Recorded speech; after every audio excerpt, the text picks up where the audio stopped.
Hey, what's going on, guys? Here with my friend Dylan at Galaxy Games, and he's going to be giving us an update of his Nekroz. Definitely long awaited and anticipated, considering how many views his first one got. So, go ahead and take it away. All right. First things first. This is my biggest relief for the ban list. Unicorn still at 3. A lot of people thought this was going to get hit, but obviously it didn't. Yeah. I'm very surprised, but at the same time I'm kind of not, because somehow I thought that it wasn't going to get hit. But really good. I'm glad my best main deck monster is still in this. Yeah.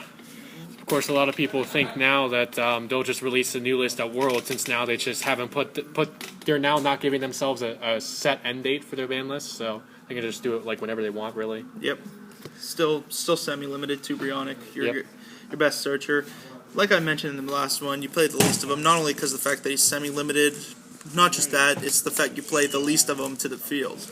Yeah. You play him to the field less often than any of them. Yeah, you use him as the searcher to your other guys. Just a searcher. You really only use this guy on the field out of desperation. Yeah.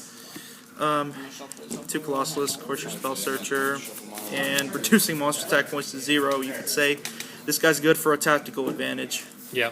Especially against, but mainly just once from the extra deck. Yep.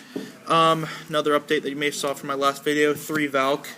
I now have the space for it, and in this format also, a lot of people feel that Valcke is good at 3 now in this format, better than it was in the last one, and personally I agree, so that's why I decided to throw in a 3rd Valcke. Yep.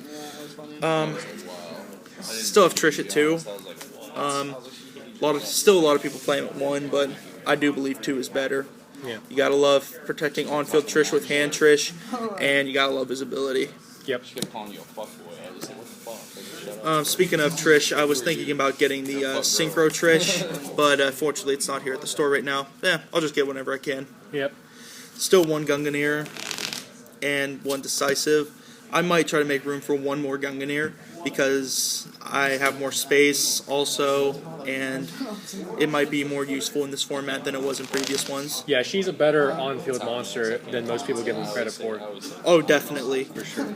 And she's very good on field, but still at the same time it wasn't good to play more than 1 of her. And I think now in this format you actually can play more than 1. Yeah. And Decisive, of course, your Nekroz Colute. Yep. And that's it for the rituals. Blue cards. The blue cards, now onto the regular ones. Still 3 Manju.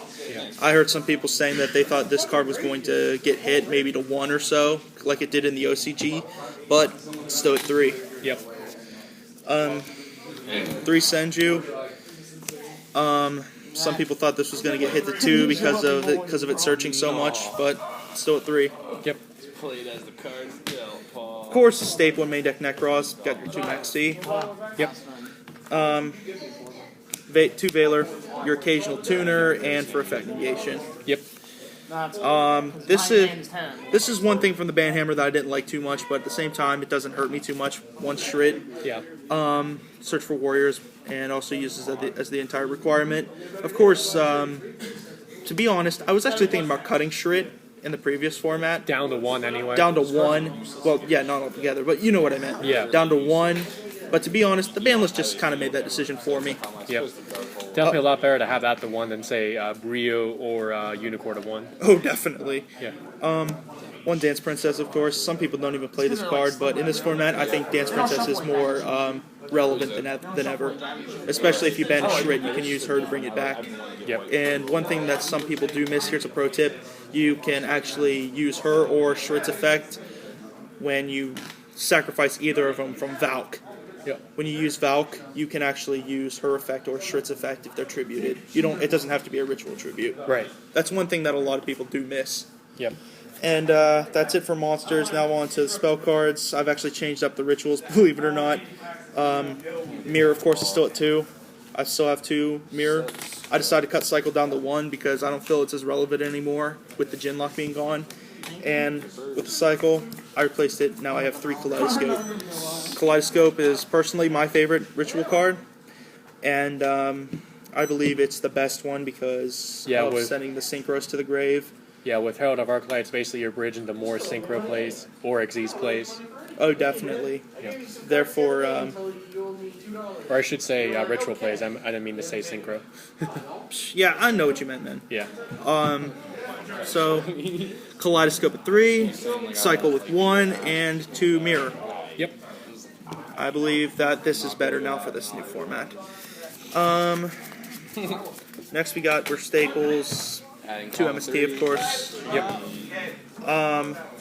Here's the one ofs, 1 prep. It's pretty self-explanatory. Yep. I wish we had it was at least 2, but of course it's got to be a 1. Yeah, it's a powerful card. Book of Moon. I replaced Book of Eclipse with this because Book of Eclipse isn't as relevant anymore without the Jin lock. As a matter of fact, it's not relevant at all anymore. Yep.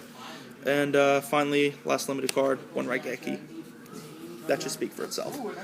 And another replacement for my other Shred, or you could say Jin, 1 Dark Hole. Yep. And I actually now have traps in here. 1 Vanities, should be self-explanatory. And this one some people might consider odd, but I believe it could be relevant in this new format. Jar of Avarice. Okay. Because you're gonna use Nekroz uses cards a lot, uses a lot of cards in a period of time, and I don't want to risk running out of rituals. Yeah. So I believe Jar of Avarice can be useful in some situations. Now, just an interesting question here since we're at the end of the main deck. Would you possibly consider Scrap Tribute in the main deck? I've seen a lot of people starting to actually splash that in now. People were talking about it, yeah. People were talking about me doing that, yes. I actually will consider Torrential Tribute. And the important question, yes, it's a 40-card main deck. Yeah. It just seems good because you can catch your opponent off guard with it and then clear your board for next turn. Most definitely. Yeah. And I will, as a matter of fact, I think I will do that. Okay. Now for onto the extra deck, 2 Herald, pretty standard, of course, because this guy is very, very important for the Kaleidoscope play when summoning Unicorn. 1 Leo, I go into him occasionally with Trish and Valor, and also good for a Kaleidoscope play when playing Brio and Unicorn or Gunganir and Colossalus. Yep. Great level 10. Star Eater, occasional summoning with Decisive and Valor. And with Kaleidoscope play with Gunganir and Unicorn or Gunganir and Unicorn or Valcke Colossalus. Where am I getting this at? Yeah. You know what I meant. Yeah, I got you. And my favorite play, the Shooting Quasar Dragon, Trish and Colossalus, or Valcke and Unicorn. Yep. And this is another one that pretty much no one ever does, is 2 Bryonic. Yeah. I don't think we'll ever see that. We might, but I doubt it. Yeah, it was relevant when Brio was at 3, and you had the ability to do an OTK with that plus Exabeetle to get Quasar's effect, but it's really not that relevant now that Brio's a 2. Yes, definitely not. 1 Ptolemaeus, of course, for the Diamond play. Yep. Considering the fact that I can only attach Teller Knights, also the fact that I can only play 5 monsters, that's one fact that some people don't consider. I can't do the skip play, but it's good to go on top of. Yeah, Teller Knights really don't get the skip play that often. They have to really build it up and just stall it out to get to that point. Yes, definitely. And it's good to go up into Diamond, and it's also a good 2600 wall when you need it. Yep. Stable Rank 4's got 1 Cowboy, for game or tactical advantage in battle. Yep. 1 Dweller to negate effects in the graveyard. New one. Not a new one, I should say. 1 Daigusto. I think Daigusto is more relevant than ever now in this format due to the fact that Jin is gone and also the fact that we were recycling monsters more often. Yeah. And another new one, 1 Exciton Knight. Mm-hmm. It's board clearing. You know the story. Yeah. 1 Diamond Dyer, of course, for popping cards and occasionally for a 2,000 beat stick. Yep. And also for clearing your own board so you can make your ritual spell searches. Yeah, ritual searches, plus I don't have to worry about getting trished. Yep. And 1 Castell, of course, you know the story with that. 1 101. And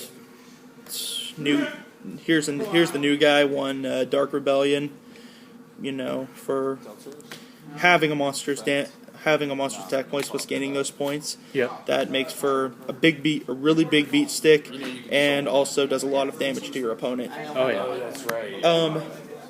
Constellar Diamond, negating dark effects. Basically, if anyone recycles something, it's banished instead. Stops milling too. Stops Sending cards from milling. deck to grave. Stops milling, stops recycling, and stops the effects of dark monsters. Really Very, good. very good. That is it for extra deck. Now on to sideboard. I did have 2 before, but now 3 Mind Crush. 3 Mind Crush. Feel 3 is better than 2 because nowadays people are searching so much that Mind Crush is good. Double Typhoon. Say if got a mistake on board or whatever else.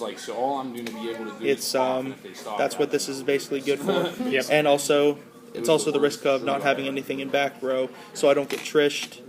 And also because of the fact that getting something that hurts me off of the board Yep. would definitely help if it's your opponent's not expecting it when it's in your hand instead of on the field. Yeah. That's probably why a lot of people run Typhoon in Nekroz especially.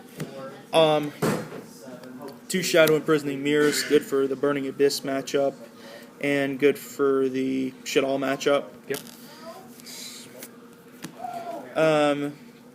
2 Ice Hands, 2 Fire Hands. Cleave Forts, I assume. Cleave Forts, yes. Good for the Cleave Fort matchup, mostly. And, well, anything else. Yeah. Can be good against Yosenjus, but Yeah. not a lot of people think about that. It's Yeah. mainly good against Cleave Forts, and it can be good against Yosenjus. Not if they have D-Fissure or Macro on board. Oh, yeah, that's for sure. Yeah. Because those are decks that can main those cards. But Oh, yeah. with Typhoon sided in, I don't have to worry about it as much. Yeah. The only downside about having these guys in there is they could slow down my consistency a good bit. Yeah. But I can work around that. Yeah, it's just with the hand, it's deck thinning, it's popping cards, it's going into the easy rank 4s, it's just really good. 2 Lancia, of course. This guy is really good. It's good especially for the Ritual Spirit Beast matchup, and also good for basically anything that can main deck Macro and D-Fissure. Yep. Mainly against Ritual Spirit Beasts because, they can't go into those crazy fusions if I discard this. And finally, 2 Flying Sea. Great for the Burning Abyss matchup. Yep, definitely. Mainly against Burning Abyss, but, any Satellar Knights, basically anything that can spam XZs. Alright, that is it. Alright, any last words on the deck, Dylan? How you think this deck will do now with the new ban list and the new updates from the last one? I feel it will do just as good. If not, it can do better. I feel it's now more versatile with the Genlock out of there. Yeah. The Genlock was good, but I feel like getting rid of it was actually kind of doing it a favor because now we can think of newer and even more good plays with the Genlock gone because now that we got the space and everything. Yeah. And last thing I wanted to address. Throwing this in there, I believe, was a really good thing. A lot of people thought that it was a bad idea and were kind of skeptical about it, but I believe that the Jar of Avarice is a good addition to this deck. Yeah, definitely. We'll see there in testing how it does. I definitely think it could be a good card because you just get so many engraved so easily, and being able to recycle them is just so good. Especially when you just recycle some of your mirrors and then keep one in there, and then you can just search that mirror you just shuffled in, and a lot of cool things you can do with Jar. Oh, definitely. That's why I love Jar of Avarice. And one upside it has from Pot of Avarice, it can be any cards, not just monsters. You can chain in response to Trish if you have exactly 5 cards in graveyard, make it to where you don't have a graveyard, and then just shut down Trish. Oh yes, that's another thing I love about Jar. Yeah. All right, so thank you a lot for the deck profile, Dylan. Definitely hope that this one is as popular as the last one because I found that so crazy how many views that got. But again, thank you for the deck profile. So guys, remember to like, comment, subscribe as always, and I'll catch you guys next time. Go Blue!